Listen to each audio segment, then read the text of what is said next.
For the sake of his true love, Ethan, my fiancé of several years, abandoned me in the countryside to fend for myself. 3 years later he returned, with her by his side. He said, 3 years. Even a dog should have learned its lesson by now. I'm doing this for your own good. If you don't change your temper, you'll never qualify to be Mrs. Carter. Everyone thought I'd be a wreck, crying, recounting 3 years of injustice and heartbreak, clinging to him desperately. But instead I simply smiled calmly. Apologies, Mr. Carter, I said. I'm already married. I had just returned from the market, a bag of freshly bought vegetables in hand. From a distance, I noticed a line of luxury cars parked outside the Carter family estate. Cars I hadn't seen in years. As I approached the gates, the sound of lively chatter drifted out from the courtyard. It's been 3 years. Who knows what Miss High and Mighty has turned into? Probably a shabby country bumpkin by now. She was never really a miss. Just an orphan living off the Carter family's charity, pretending to be something she's not. Exactly. She has no blood ties to the Carters. They only took her in out of sheer kindness. Without them, she'd be no better than a beggar.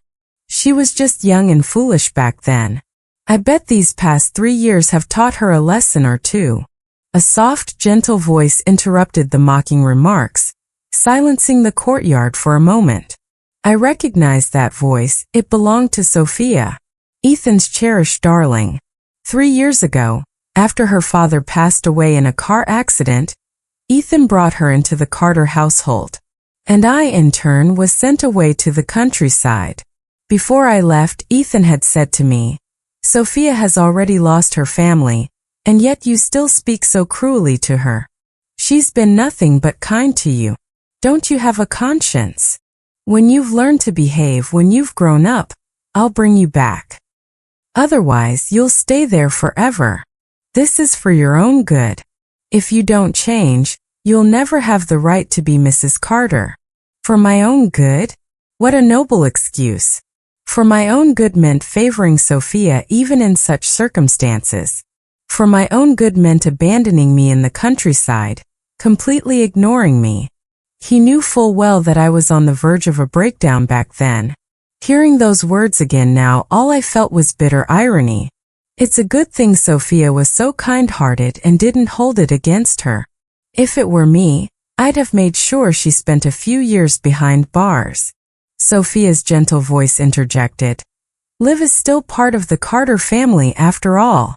Her words trailed off as her eyes reddened, glistening with unshed tears. Oh, Sophia, don't be upset. That fool has already paid the price. What do you think her reaction will be when she sees us later? Isn't it obvious? She'll break down sobbing, begging on her knees for Ethan to take her back. Someone sneered.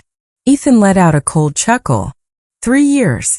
Even a dog should have learned its lesson by now. If not, then she can stay here for the rest of her life. A wave of agreement rippled through the group. I almost hope she hasn't learned her lesson. That way, I'll never have to see her again. Exactly. I can't stand her shameless face. But, don't you still have an engagement with her? A voice chimed in, tinged with curiosity. Sophia turned to Ethan at that, her eyes brimming with expectation. The engagement depends on her behavior, Ethan replied. At his words, a flicker of disappointment crossed Sophia's face as she averted her gaze. I couldn't help but laugh then. I didn't bother hiding it. The sound of my laughter carried on the breeze, drifting into the courtyard and startling a few turtles basking in the sun. The person closest to the gate turned to look at me, their expression shifting from shock to confusion before exclaiming, Olivia! Their shout drew everyone's attention, and soon all eyes were on me.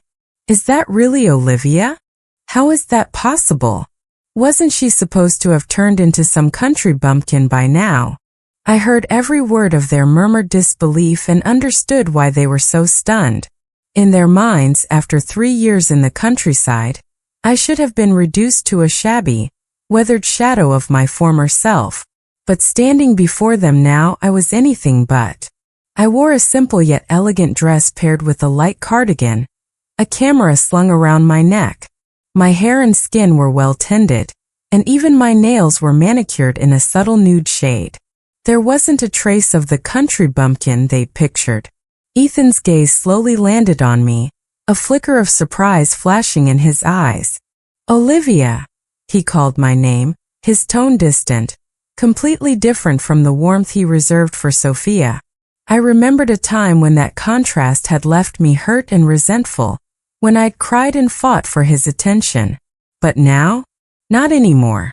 "Mr. Carter," I greeted him politely, shifting the weight of the shopping bag in my hand.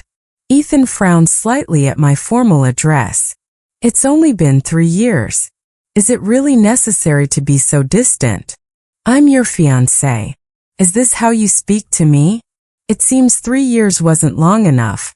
You still haven't learned your lesson. If you keep this up, I really will annul our engagement."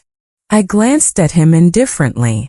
Why would he think that after 3 years, I would still have feelings for him? When I was 10, I became an orphan. Grandpa George from the He family took me in and on the very same day, announced my engagement to Ethan. From that moment, I knew I was destined to marry Ethan. So in the warmth of his presence, I allowed myself to slowly fall for him. When emotions ran high, he once told me he loved me. He even promised that when I came of age, he would marry me.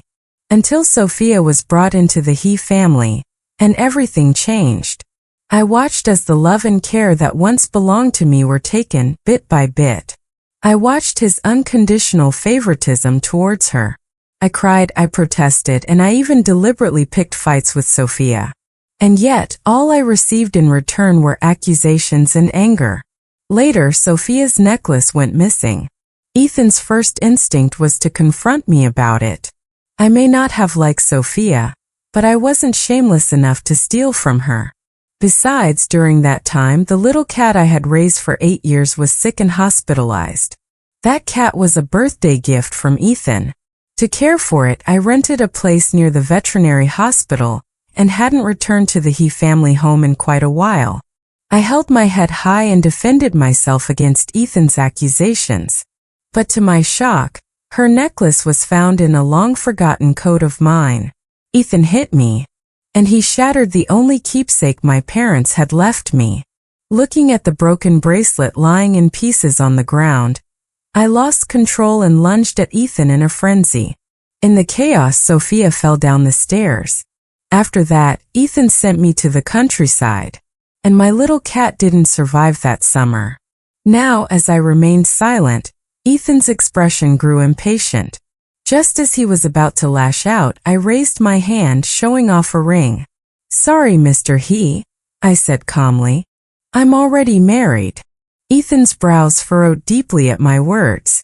Sophia stepped forward, clinging to Ethan's arm, shooting me a condescending look as though I were a child throwing a tantrum. "Live, don't lie. I heard from Ethan that he stopped your bank card.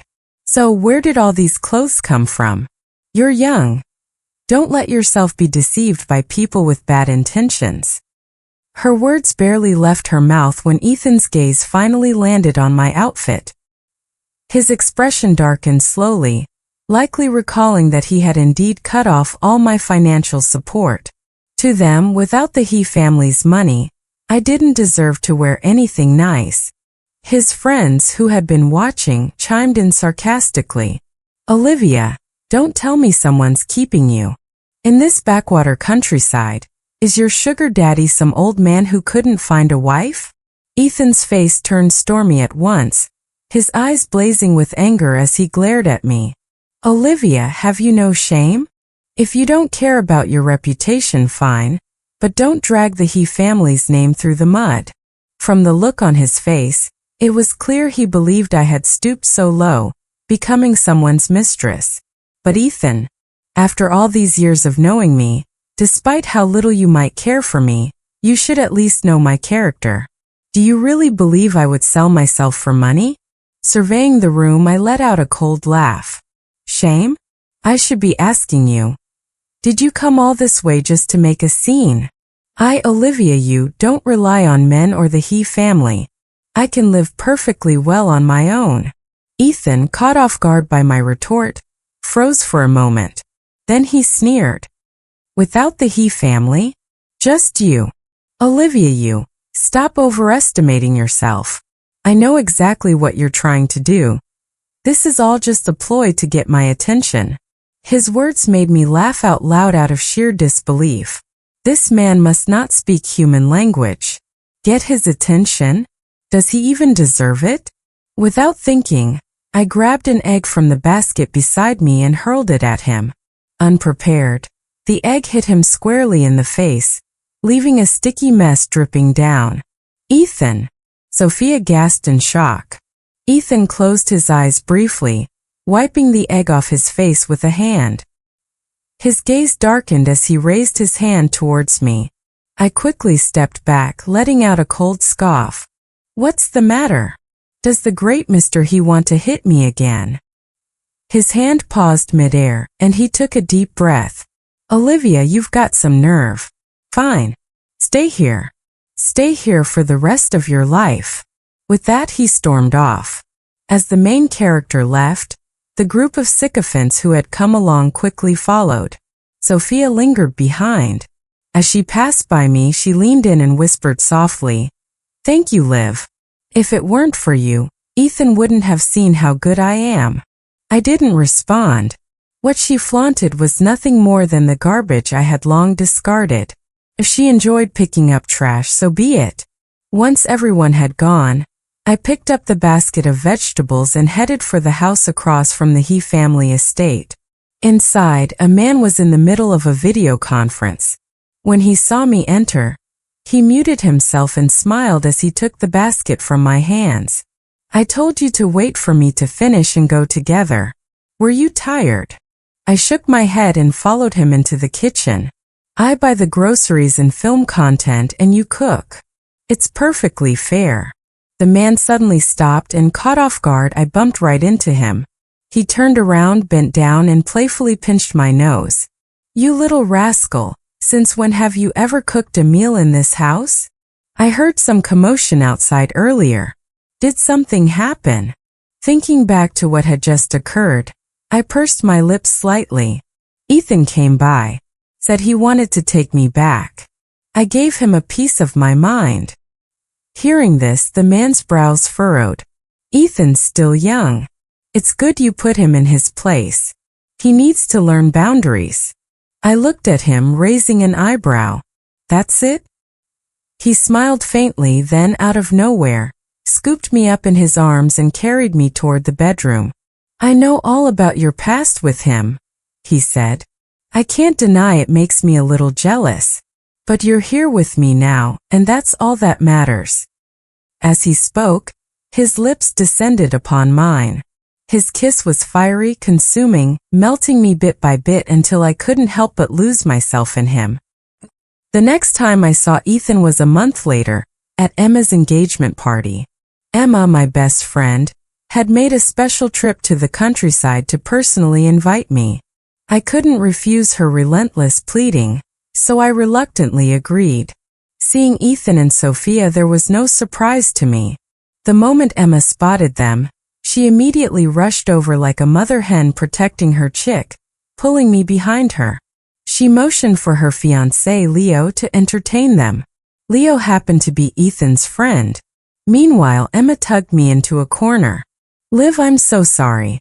I completely forgot they'd be here too. I smiled and shook my head. After spending so many years with the Gabriel family, our social circles naturally overlapped. Their presence was only to be expected. It's fine, I reassured her. I moved on a long time ago. Besides, I'm married now. Emma froze, staring at me in disbelief. You're married? Since when? And why didn't I know about this? 6 months ago, I replied. Emma scrutinized me for a long moment, then suddenly burst out laughing. You sneaky girl. I knew it. Someone as amazing as you couldn't possibly stay hung up on Ethan forever. That's more like it. Someone like Ethan, He's not worth it. Her laughter soon turned to tears. I knew she was truly happy for me. When Sophia first appeared in Ethan's life, Emma had tried to console me time and again. But I couldn't let go back then. I was determined to crash into that wall no matter how much it hurt. Now I had finally let go. After drying her tears, Emma glared at me. Why didn't you bring your husband to meet me? Do you not think of me as your best friend anymore? He's on a business trip, I said apologetically, offering her a small smile. He won't be back until tonight. Next time, I promised, I'll bring him along and we can all go out for dinner. Emma nodded in satisfaction. Then out of nowhere she grabbed my hand, dragged me into the center of the crowd, and picked up the microphone, drawing everyone's attention. Beaming, she announced, "Everyone, I have another wonderful piece of news to share today." She pulled me closer and introduced me with great ceremony. "This is my best friend, Olivia. She's married. Let's all congratulate her." As her words echoed through the room, a hush fell over the crowd. Most of the attendees were part of the same social circle. Many of them knew that the eldest son of the Gabriel family, Ethan, had once been engaged to a woman named Olivia, but they had never heard of Ethan getting married. Emma, unfazed by the sudden silence, surveyed the room with a mischievous smile. "What? My best friend gets married, and you're not happy about it?" The crowd quickly recovered, their laughter and congratulations pouring in. "Of course we're happy. Very happy. Congratulations, wishing you a lifetime of happiness and many children." Amid the well wishes, I maintained a faint, polite smile. It was then that Sophia approached me, holding a glass of wine, her expression full of concern. "Olivia," she began, her voice soft, "you've been living in the countryside these past 2 years. To suddenly get married like this, are you sure you weren't deceived by some bad people out there? I know you're still upset about Ethan sending you to the countryside, but he only did it for your own good. You're still young. Marriage is a big decision. Please don't let anger cloud your judgment." "Sophia," I interrupted her, unable to contain my irritation, "you're overstepping. Even if I married a pig, it would be none of your business." I couldn't stand her. She disliked me, but always put on this facade of concern. When I lived with the Gabriels, she was just like this, pretending to care while subtly turning everyone against me. Over time, I became the one everyone in the family disliked, while she became the epitome of kindness in their eyes. Having seen through her act, I found it tiresome. My words brought tears to Sophia's eyes almost instantly, and as if on cue, Ethan appeared. He looked at me for a long moment before speaking in a measured tone. "Olivia, that's enough." After the party ended, I stood alone by the roadside waiting for a cab. Ethan's car pulled up in front of me, his expression cold and detached. "Get in." I shook my head. "No need, my husband will come pick me up." At my words, Ethan let out a mocking laugh. "Olivia, how long are you going to keep up this act? Fooling others is one thing, but who in this entire city doesn't know you're so in love with me you die for it? Someone like you. Who would ever willingly marry you? Just get in the car, and I won't make a fuss about you sneaking back to this city." His tone was far from kind, laced with irritation. When I remained rooted in place, his brows furrowed, and a flicker of disdain crossed his face. "Don't tell me you've actually been kept by someone? Who's got such bad taste?" Hearing this, I responded with a faint smile. "Mr. Ethan, have you been kept by someone before? Otherwise, how could you so easily assume others have been? Only someone with a filthy mind would always see filth in others." Ethan's face twisted as if he'd swallowed a fly. He glared at me furiously. "Olivia, what's happened to you? You've changed." The pained expression on his face was laughable, as though he genuinely cared. But I hadn't changed at all. I'd always been sharp-tongued, a trait my mother had scolded me for countless times when I was younger. After marrying into the Hayes family, I didn't change either. I still remember the first time I stood up to someone at their house. Ethan had laughed from the side, saying, "Girls should be fierce. That way, they won't be easily bullied." But then Sophia appeared, and suddenly I wasn't dignified enough, not gentle enough. So I suppressed all my sharp edges for his sake. Now I refused to change for him anymore. Sophia had been sitting quietly in the passenger seat, silently listening to our exchange. Seeing Ethan's reaction, a faint smile flickered in her eyes. Then in her oh-so-understanding tone she gently advised, "Liv, how can you speak to Ethan like that? He's just looking out for you. Shut up." I rolled my eyes, utterly done with her act, and shot her a disdainful look. "If you keep quiet, no one's going to mistake you for a mute. This is between me and Ethan. What does it have to do with you?" Sophia was visibly stunned, her expression awkward. At that moment, a pink sports car pulled up behind them. Without sparing them another glance, I strode past and got in.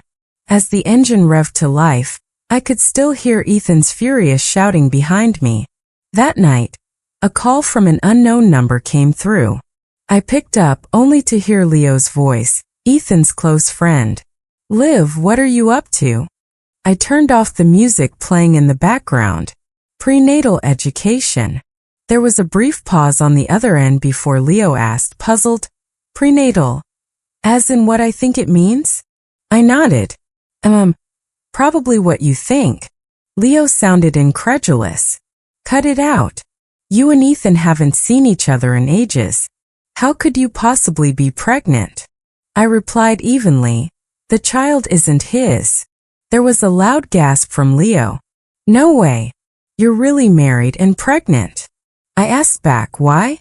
Am I not allowed to marry or have a child?" "It's not that. It's just, you and Ethan have been engaged forever, and you've always liked him. How could you suddenly be married? You're definitely messing with me, aren't you?"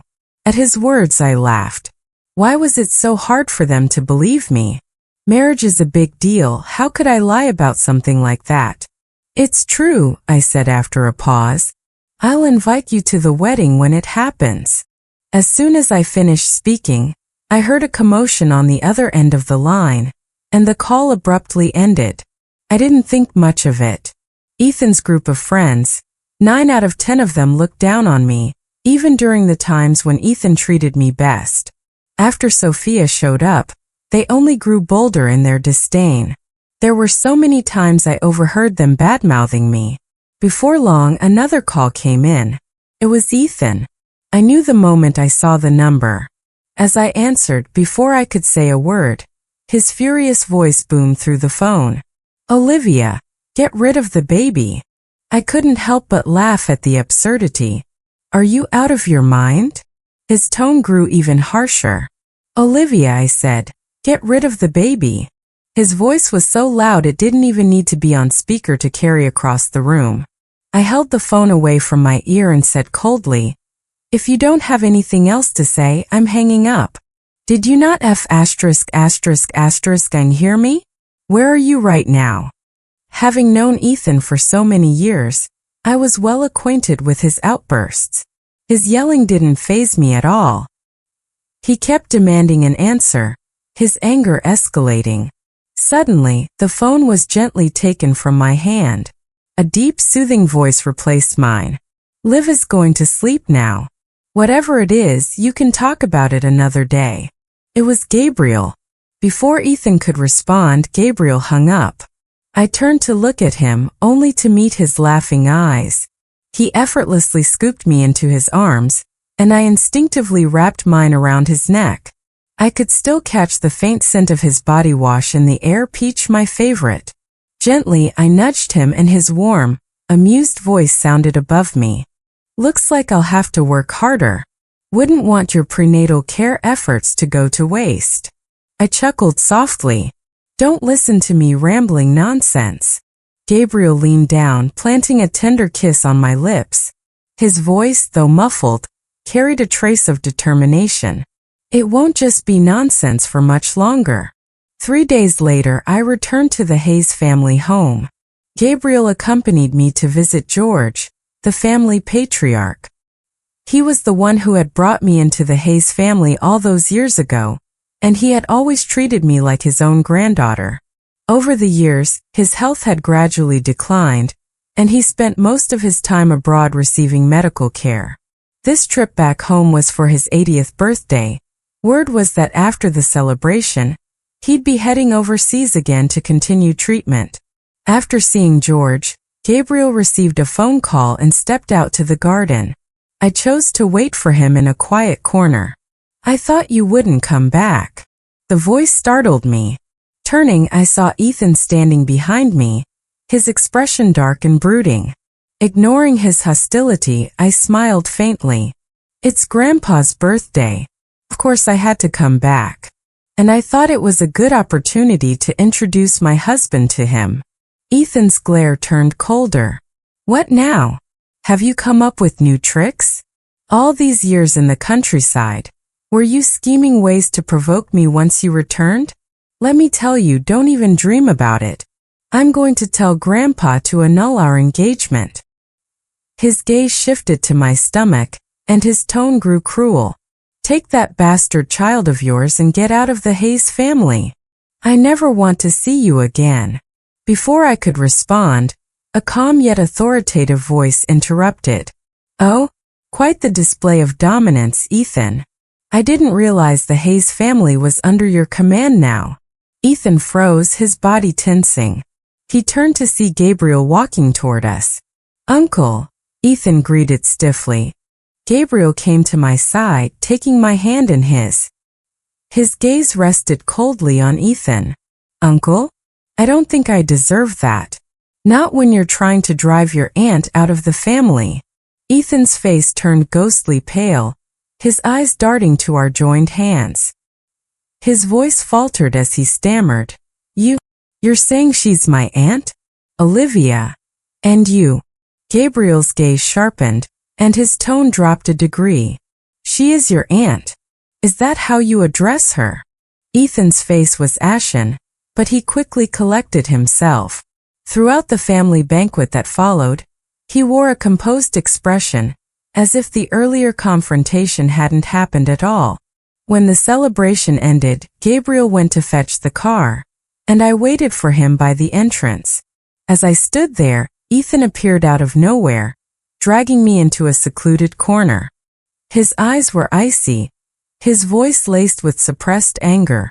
"Olivia, you did this on purpose, didn't you? You and Uncle. This is all just an act to humiliate me, isn't it?" I met his gaze unflinching. "You're overthinking it. If this were just an act, I wouldn't have brought him here." After all, because of the messy divorce between Ethan's parents, there was long-standing tension between the two sides of the family. Gabriel would never have come here voluntarily if not for me. More importantly, George had always treated me with genuine kindness. No matter what, I couldn't bring myself to deceive him. Ethan knew all of this. He was just too blinded by his anger to think clearly. He let out a bitter laugh. "So this is revenge, isn't it? Revenge for when I abandoned you in the countryside for Sophia. Olivia, I told you before. If you just behaved, you could have been Mrs. Ethan Hayes. But what are you doing now?" His reddened eyes reminded me of the day Sophia first arrived at the Hayes family home. Ethan had promised me then, swearing that not even 1,000 Sophias could compare to me. He said I would always be his little princess, the one he loved most. But later he accused me again and again for her sake, and in the end he even struck me. I still remembered the crisp sound of the jade bracelet shattering as it hit the ground, a sound that echoed the breaking of my heart into countless pieces. I turned my gaze away from him, focusing instead on the vibrant flowers blooming nearby. "Ethan," I said softly, "the moment you shielded Sophia behind you, you should have known. It was over between us. I'm not a magnanimous person. I can't pretend the past didn't happen. What's broken, like that jade bracelet, can't be pieced back together. Gabriel and I are married now, and you have Sophia by your side. Let's leave it at that. We can each go our separate ways. A flicker of something unreadable crossed Ethan's face. After a moment of silence, he spoke.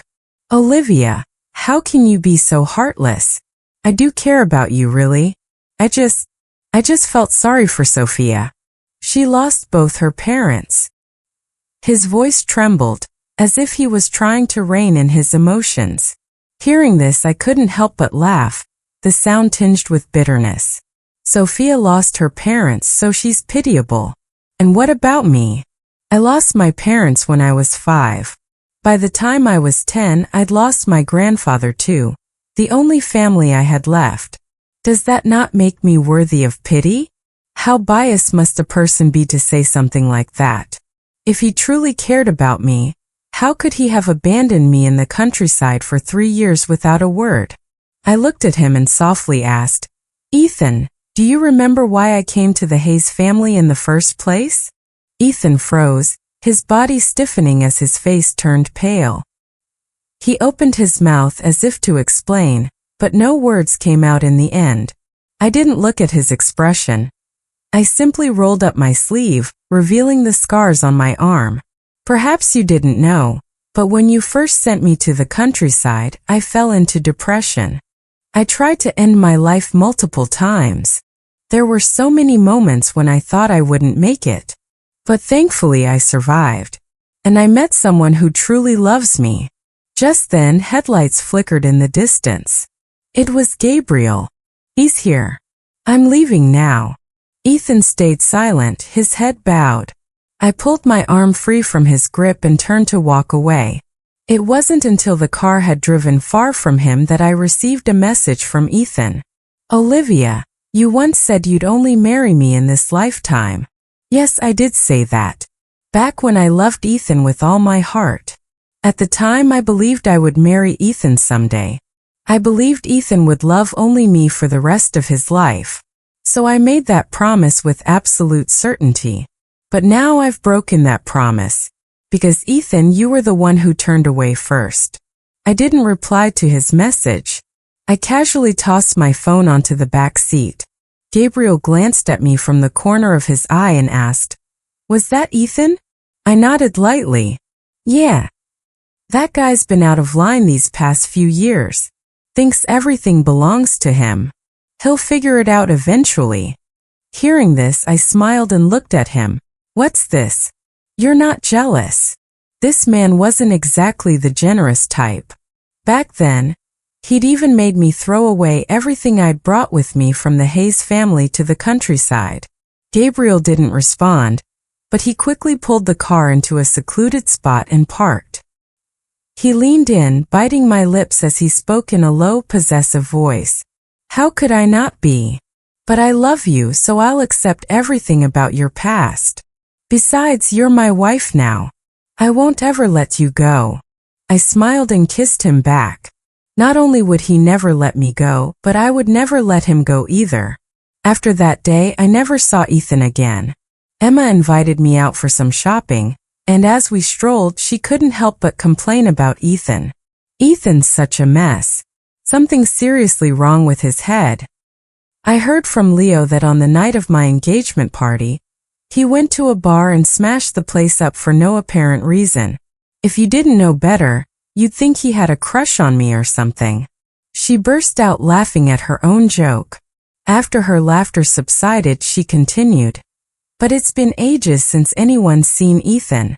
Even Sophia asked Leo the other day if he'd heard from him. Where do you think he's gone? My fingers brushed lightly over a row of clothes. Who knows? That night, I was ambushed at my doorstep. Ethan, reeking of alcohol, blocked my way. Olivia, I had a nightmare last night. I dreamed you got married to my uncle. Tell me it's not true. It's all just a lie, right? You said you'd marry me. You said you'd only marry me. How could you possibly marry someone else? I looked at him and pulled out my phone to call Gabriel. Before the call could connect, Ethan snatched the phone from my hand and smashed it to the ground. His eyes were red as he shouted, Olivia, say it. Say you love only me. Say you'll only marry me. Say it. Tell me it's all a lie, that you and Gabriel are just pretending. It's all fake, isn't it? He slowly sank to his knees in front of me, his voice trembling, almost begging. I had never seen Ethan like this before. He looked like he truly loved me.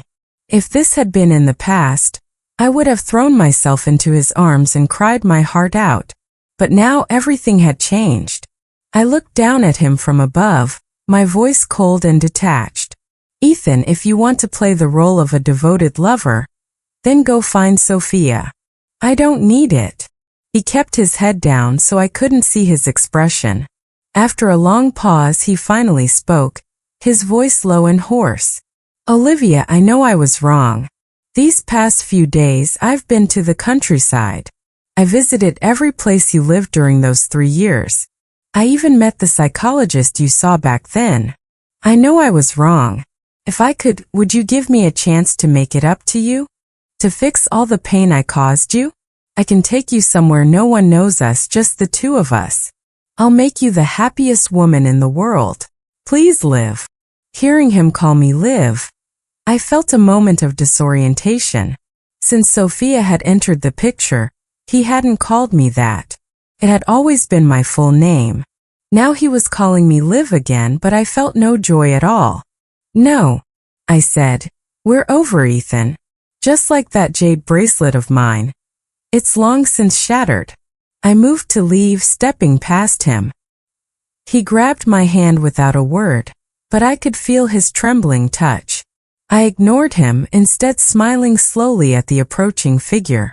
Gabriel stormed over, first yanking away the hand that gripped my arm. Then he pulled the man up from the ground, punch after punch, each blow landing with devastating force. He only stopped when the man's face was battered and swollen. Ethan, I'm letting you off this time only because you're my nephew. But don't ever let me see you again, and stay away from my wife, or you'll regret it.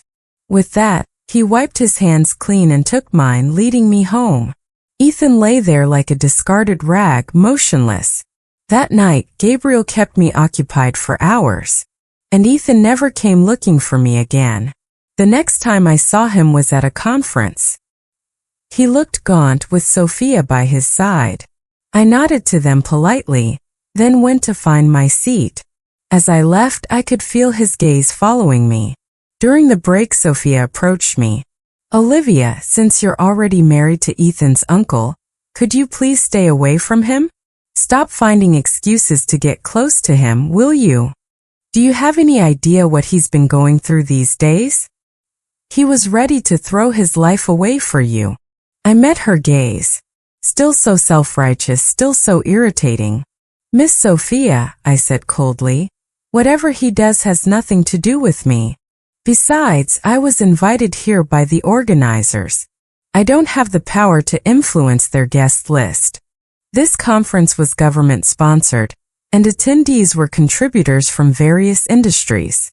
Unless Sophia was completely naive, she should know I couldn't have simply walked in here. Her expression faltered as this reality sank in. She hesitated, wanting to say more. But unlike Ethan, I wouldn't indulge her. I continued, also, I'm Ethan's aunt by marriage. Since you're his friend, that makes me your elder. Hasn't anyone taught you how to speak to your elders? Her face froze. She knew this perfectly well but was too used to looking down on me to care. She bit her lip, still refusing to address me as aunt. Seeing my smile, she spat through gritted teeth. Olivia, what are you so proud of? You're only here because of Gabriel, it's nothing special. Don't think I don't know. You only married Gabriel because he's richer. I didn't respond, just looked behind her. Ethan, perfect timing. Please take her away. Sophia startled, turning to find Ethan standing there, his face dark with anger. She panicked, trying to explain. Before she could speak, Ethan roughly dragged her toward the exit. Watching her leave, I felt a twinge of regret that she wouldn't see me being invited on stage as a distinguished speaker. so she'd never know that I didn't need to rely on any man. I was my own support. In the second half of the conference, I was invited to speak. From the moment I stood up, I could feel an intense gaze following my every move until I reached the podium. I didn't search for its source, instead beginning my speech.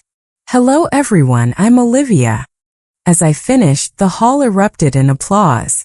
I smiled gently at the audience, accidentally catching Ethan's eye. His gaze held something I'd never seen before: amazement, admiration. I pretended not to notice and turned away. After the conference ended, Ethan made his way against the crowd to face me. He studied me for a long moment before speaking. Olivia, I never imagined you'd become so accomplished. I looked at him steadily. I have you to thank for that. 3 years ago, I was sent to the countryside, alone and helpless. The first year, I suffered from depression and attempted suicide. During my last hospital stay after a suicide attempt, my neighbor loved making videos. She said she wanted to record all the beauty in the world, so her time here wouldn't be wasted. In that moment, something clicked, and I too began recording the beauty around me. Through videos, I discovered the wonderful world of cultural heritage. These traditions were fighting to be remembered, fighting to remain relevant.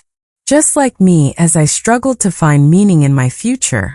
So cultural heritage began appearing in my videos. At first, I simply hoped they wouldn't be forgotten, because to be forgotten is to disappear. Unexpectedly, after the video was released, it caught many people's attention, and I became a moderately successful content creator. A year later, I met Gabriel. He was ill and had returned to the countryside to recover. At the time, I was still living in his old residence, filming bits of daily life for my content. While filming during a heavy snowfall, he suddenly appeared in my frame. Noticing my camera, instead of avoiding it, he smiled. You must be the content creator Evening Breeze. I'm Gabriel, and I've wanted to meet you for a long time, he said. Later, he accompanied me on my travels across the country, experiencing various traditional cultural heritage sites. During a video about crafting traditional bridal headdresses, he proposed to me. Thinking back to those times, I smiled faintly. Seeing my smile, Ethan seemed lost in thought. His expression held both nostalgia and sadness. I didn't know what he was thinking about, nor did I want to. I tucked my wind-tousled hair behind my ear, preparing to leave. As I was about to walk past him, he suddenly extended his hand in front of me. I instinctively stepped back, and only then did I clearly see what he was holding. It was a jade bracelet. It looked about 70% similar to the one my parents had left me. This jade bracelet is my replacement for yours. Don't you think it looks like your original one? He asked, his voice full of hope. But my attention wasn't on the bracelet, it was on the scar on his wrist. A scar that looked just like mine. Noticing my gaze, he gave a bitter smile. I guess at least we have one thing in common. I looked up at him. Then I sighed. Ethan, you should know. Everything between us ended 3 years ago. Everything you're doing now only troubles me. Whether you believe it or not, I'm married now. So please stop appearing in front of me. Okay. With each sentence I spoke, Ethan's face grew paler. After I finished, I walked past him without looking back. Behind me, I heard the sound of the jade bracelet hitting the ground, followed by suppressed sobs. After that day, I truly never saw Ethan again. Even when I visited George at the he residence, I never ran into him. Even Sophia had disappeared. Later I learned that Sophia had moved out of the he household. It was Ethan's decision. Moreover, Ethan had cut off all contact with Sophia. Sophia had been searching everywhere for Ethan during this time, but he consistently avoided her. She even came to see me several times because of this. However, each time she appeared, someone would forcibly take her away within minutes. I asked Gabriel about it. It wasn't his doing. I thought life would continue this way, but I never imagined I would hear news about Ethan in such a manner. His friend called me, anger evident in his voice. They said he had been drinking heavily for the past 6 months, rarely sober. But 2 nights ago, he woke up in the middle of the night, insisting on finding me. He ended up in a car accident. They saved his life, but his legs were severely injured. He might never walk again. We all tried to stop him but couldn't, Leo said hoarsely. He was crying, saying tomorrow was your birthday, and he'd already missed 3 years. He couldn't miss another one. He was crying so heartbrokenly it pained us to watch. If we had known, we would never have let him go. Olivia, he did all this for you. Leaning in Gabriel's embrace, I touched my belly and silently hung up the phone. Gabriel kissed my hair and comforted me. This isn't your fault. I know. Just feels absurd. When someone is by your side, you don't cherish them. When they're gone, why pretend to be deeply in love? This belated display of love is worse than a dog's behavior. I've always understood this truth. That's why I never went to see him. 2 weeks later, late at night, I received a message from Ethan. Olivia, I'm sorry. I didn't reply because our story had long since ended. From now on, we would share neither springs nor autumns, our paths forever separate.